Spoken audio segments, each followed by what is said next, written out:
शहरात कांचनवाडी झाटानंतर नदीपात्रात नव्याने 3 ठिकाणी नवीन सिवेज ट्रीटमेंट पंपिंग स्टेशन उभारणार असून शुद्धीकरण केलेल्या पाण्याचा पुनर्वापर करून वाणिज्य आणि इतर कामांसाठी उपलब्ध करून देणार असून खाम नदी सुशोभीकरण अंतर्गत बोटिंग ट्रॅकिंग सुरू करून यापुढे पात्रामध्ये मलयुक्त घाण पाणी सोडणाऱ्या नागरिकांवर मोठी दंडात्मक कारवाई करणार असल्याची माहिती पत्रकार परिषदेमध्ये महानगरपालिका आयुक्त जयश्रीकांत यांनी दिली आहे।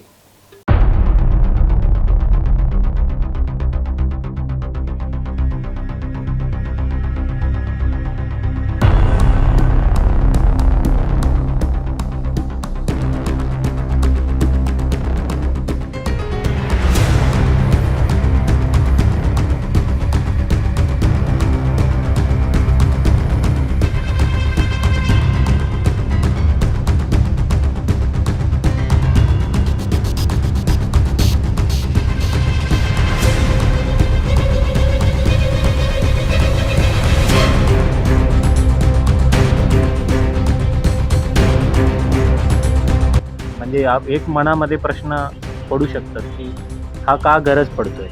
जर तुमच्याकडे हा पाणी जर 100% ट्रीट होत असेल, जालटा किंवा कांचनवाडीमध्ये होत असेल, तर का हा प्रकल्प गरजेचा आहे।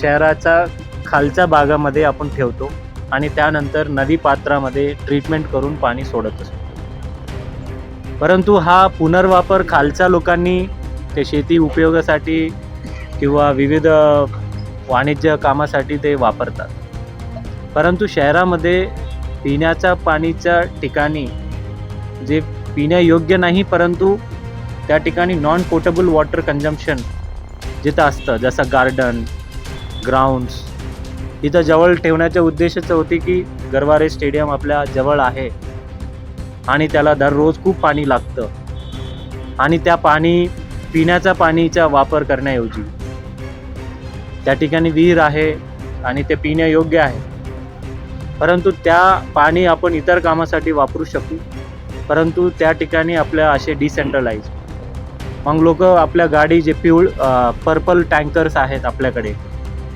जवळपास किती 6-7 आहेत आता, पाणी भरून मग शहरामध्ये यायचं।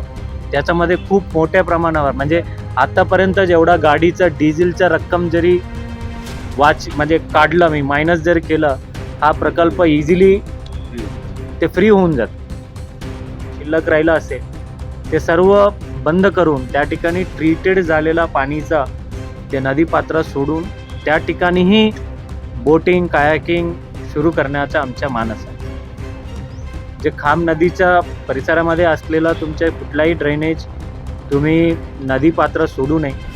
जर नदीपात्रात सोडण्यास आढळलं तर मोठे प्रमाणावर दंड आकारू आम्ही, मोठे प्रमाणावर, may be it will be more than 10,000।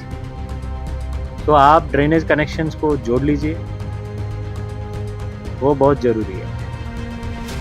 आणि आता 3 ठिकाणी तरी वर्क ऑर्डर दिलेले आहेत, बरोबर, गांधीनगर, नागेश्वरवाडी आणि सिद्धार्थ गार्डन। अजून एक जे आहेत माननीय जे हायकोर्टचे जे सिनियर मोस्ट जज आहेत त्यांच्या परिसरामध्ये एक मोठं तळ आहे, परंतु ते तळाला पाणी राहत नाही, त्यामुळे त्यांच्या खालच्या पातळीवर आम्ही एक प्रपोजल आम्ही काल दिलं आणि आम्ही एक लेखी प्रपोजल त्यांना दाखवलं गेलं। आम्ही लेखी स्वरूपात देऊन जेणेकरून शहरामध्ये ट्रीटेड झालेलं पाणी ते तिथंच जर थांबल्या तो मग त्या ठिकाणी ग्राउंड वॉटरची लेवल पातळी वाढणे किंवा तिथून पिण्याच्या पाणीची गरज नाही, परंतु पाणीची पिण्यायोग्य जरी नसेल त्या पाणीची गरज आहे, त्या ठिकाणी आपण त्या भागामध्ये वापर करण्यासाठी आम्ही करू।